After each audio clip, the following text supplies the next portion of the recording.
वालेकुम, मेरा नाम सैयद वकार शाह काज़मी है और आपने ट्यून इन किया है IGS बायोलॉजी। मेरा आज का टॉपिक DNA एनालिसिस है और DNA एनालिसिस को आप DNA प्रोफाइलिंग के नाम से भी जानते हैं, DNA टाइपिंग के नाम से भी, DNA टेस्टिंग के नाम से भी और जेनेटिक फिंगरप्रिंटिंग के नाम से भी जानते हैं।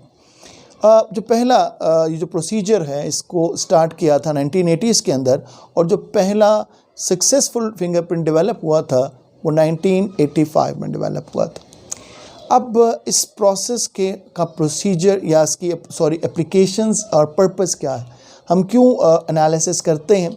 तो पहला है हम साइंस ऑफ क्राइम में, या हम इसको कहते हैं फॉरेंसिक साइंस के अंदर, हम पोटेंशियल सस्पेक्ट को आइडेंटिफाई करते हैं।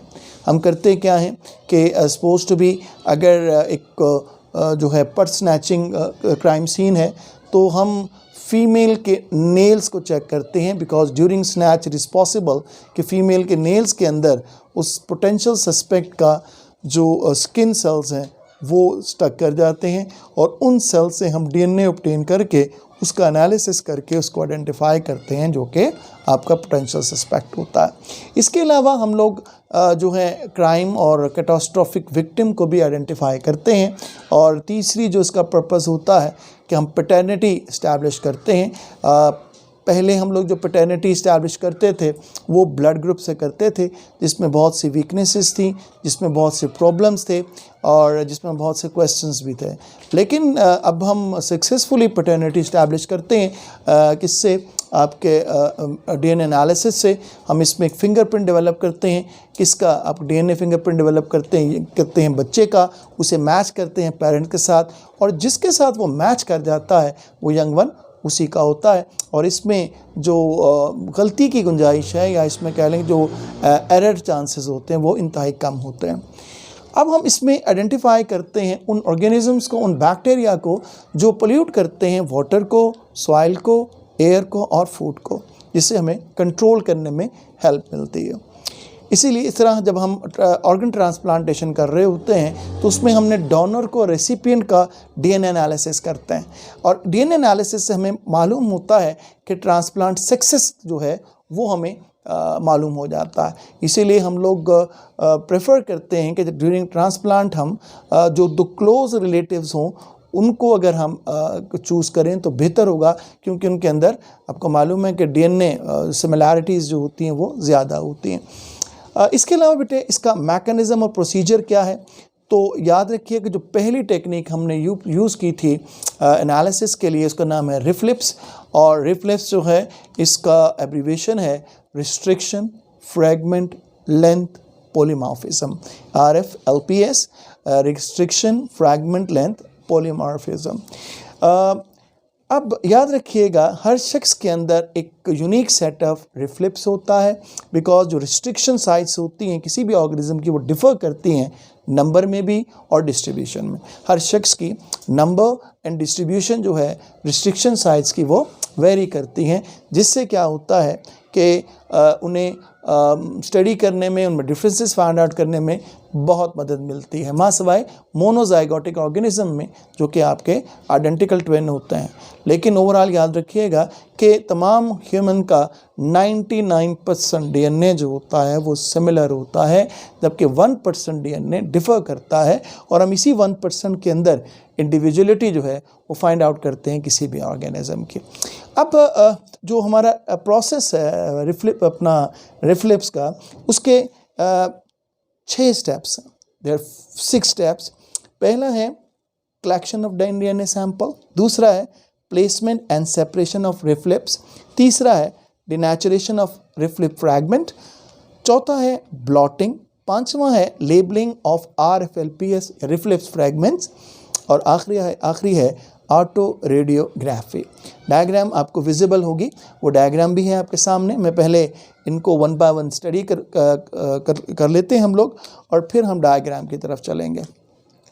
पहला है कलेक्शन ऑफ DNA सैंपल। इसके अंदर हम DNA सैंपल को कलेक्ट करते हैं। रिमेंबर, हमें कोई एक ह्यूज अमाउंट में DNA सैंपल नहीं चाहिए होता, थोड़ा सा DNA हमारे लिए इनफ होता है, क्योंकि हम उसे एम्पलीफाई कर सकते हैं PCR से। यही वजह है मैंने कहा नाखून में फंसने वाले स्किन सेल हमारे लिए बहुत है, एक हेयर रूट हमारे लिए बहुत है, ममीफाइड ऑर्गेनिज्म का कोई एक सेल हमारे लिए बहुत है, और इसी तरीके से फॉसिल्स से हम सेल्स ले सकते हैं। और ममीफाइड ऑर्गेनिज्म और फॉसिल्स को हम उस वक्त टच करते हैं जब हमने एवोल्यूशनरी रिलेशनशिप फाइंड आउट करना होता है। अब जब हमारे पास सैंपल आ जाता है तो फिर हम क्या करते हैं, हम सेकंड स्टेप पे जाते हैं, which is a placement and separation of reflex. इसके लिए हम क्या करते हैं कि जो हमारे पास सैंपल होता है उसको डाइजेस्ट करवाते हैं रिस्ट्रिक्शन एंजाइम से। इससे क्या होता है कि सेट ऑफ रिफ्लेक्स प्रोड्यूस हो जाते हैं, सेट ऑफ रिफ्लेक्स हमारे पास प्रोड्यूस हो जाते हैं। फिर इन रिफ्लेक्स को हम लोड करते हैं किसके ऊपर, आपके इलेक्ट्रोफोरेसिस के लिए जेल के ऊपर इलेक्ट्रिक फील्ड अप्लाई करते हैं, डीएनए मूव करते हैं, और ये मूवमेंट होती है, आपको मालूम है ये साइज़ पर और चार्ज पर डिपेंडेंट होती है। आपके डीएनए पर नेगेटिव चार्ज होता है, वो पॉजिटिव पोल की तरफ मूव करेगा, इसी तरह जो स्मॉल साइज है वो तेज़ी से मूव करेंगे। एंड जब मूवमेंट रुक जाए, जब जेल मुकम्मल तौर पर आपका स्टेशनरी हो जाए, तो ये टाइम होता है किसका, नेक्स्ट का, डिनेचुरेशन का। डिनेचुरेशन में क्या होता है कि आपका ये जो हमारे पास जेल है, ये जेल हमारे पास जो आ जाता है, इस जेल को हम ट्रीट करते हैं अल्कलाइन सोल्यूशन से। मोस्टली हम इसको ट्रीट करते हैं सोडियम हाइड्रोक्साइड से। जब सोडियम हाइड्रोक्साइड से इसको हम ट्रीट कर लेते हैं तो उसके बाद हम क्या करते हैं कि इसकी डिनेचुरेशन करते हैं, और ये डिनेचुरेशन हो जाती है, आपका double stranded DNA single stranded DNA में कन्वर्ट हो जाता है। अब ये जो कन्वर्जन है डीएस डीएनए का एसएस डीएनए में, ये हेल्प करता है किसमें, बाइंडिंग में, किसकी, नेगेटिवली चार्ज डीएनए की, किसके साथ, पॉजिटिवली चार्ज मेम्ब्रेन के साथ। वो जो आपका नाइट्रोसेल्युलोज मेम्ब्रेन है उस पर पॉजिटिव चार्ज होता है, डीएनए पे क्या होता है, नेगेटिव चार्ज होता है। दैट्स वाई एक दूसरे से बाइंड कर जाते हैं। नेक्स्ट स्टेप ब्लॉटिंग है। ब्लॉटिंग में हम क्या करते हैं, नाइट्रोसेल्युलोज मेम्ब्रेन लेते हैं, उस मेम्ब्रेन को हम जेल के ऊपर रख देते हैं। जब हम जेल के ऊपर रखते हैं तो एक इंटरेक्शन डेवलप होता है किसके दरमियान, डीएनए फ्रैगमेंट्स और मेम्ब्रेन के दरमियान। डीएनए फ्रैगमेंट पर नेगेटिव चार्ज होता है जबकि मेम्ब्रेन पर पॉजिटिव चार्ज होता है। लिहाजा आपका जो नेगेटिव चार्ज डीएनए है वो बाइंड कर जाते हैं किससे, पॉजिटिवली चार्ज मेम्ब्रेन के साथ। इसके बाद हम इस जो बाइंडिंग के बाद हम बेक करते हैं इस मेम्ब्रेन को एक टेम्परेचर पर 80 डिग्री सेंटीग्रेड टेम्परेचर पर for the period of 2 hours. 2 hours के लिए इसको बेक किया जाता है। तो ये हमारी ब्लॉटिंग कंप्लीट हो जाती है। जब हमारी ब्लॉटिंग कंप्लीट होती है तो उसके बाद हम इसके ऊपर अप्लाई करते हैं रेडियो एक्टिव प्रॉप्स। ये रेडियो एक्टिव प्रॉप्स जो होते हैं ये हाइब्रिडाइज कर जाते हैं किसके साथ, इन डीएनए फ्रैगमेंट्स के साथ। जब भी आप प्रॉप डालेंगे, प्रॉप क्या करेगा, आपका प्रॉप जो होगा ये बाइंड कर जाएगा किससे, एसएस डीएनए के साथ। जैसे ही एसएस डीएनए के साथ करेगा, बाइंड करेगा, इसे हम लेबलिंग कहते हैं। उसके बाद हम क्या करेंगे, वॉश कर देंगे। जो आपका एक्सेस प्रॉप होगा वो वॉश हो चुका होगा, वो साफ़ हो जाएगा और हमारे पास हाइब्रिड आ जाएंगे। लास्ट में हम ऑटो रेडियोग्राफी करते हैं। ऑटो रेडियोग्राफी के लिए हम क्या करते हैं, जो पैटर्न होता है उसको हम विजुलाइज करते हैं एक्सरेज फिल्म में, और इसको हम एक्सपोज करते हैं एक्सरेज सोर्स के सामने। जैसे ही वो एक्सरेज सोर्स के सामने विजुलाइज होता है तो वो एक पैटर्न, बैंड पैटर्न दे देता है। जैसे ही ये बैंड पैटर्न हमारे पास आ जाता है तो हम इस बैंड पैटर्न को क्या करते हैं, कंपेयर करते हैं किसी भी जो है हमारे पास स्टैंडर्ड से, और इसके ज़रिए से हमें उसकी जो है आइडेंटिफिकेशन हो जाती है। ठीक है, तो लेट मी जो हम इसको एक जल्दी से रिवाइज करते हैं कि हमारे पास डीएनए सोर्स है। ये डीएनए सोर्स को हमने जेल इलेक्ट्रोफोरेसिस किया, 1 स्टेप। सेकंड स्टेप में देखें ऊपर कि जेल इलेक्ट्रोफोरेसिस किया। थर्ड स्टेप में हमने डिनेचर किया। किस तरह, हमने सोडियम हाइड्रोक्साइड से इसको ट्रीट किया, जिससे क्या हुआ, आपका जो डिनेचरेशन हो गई डीएनए की, और आपका जो है आपके एसएस डीएनए पैदा हो गए।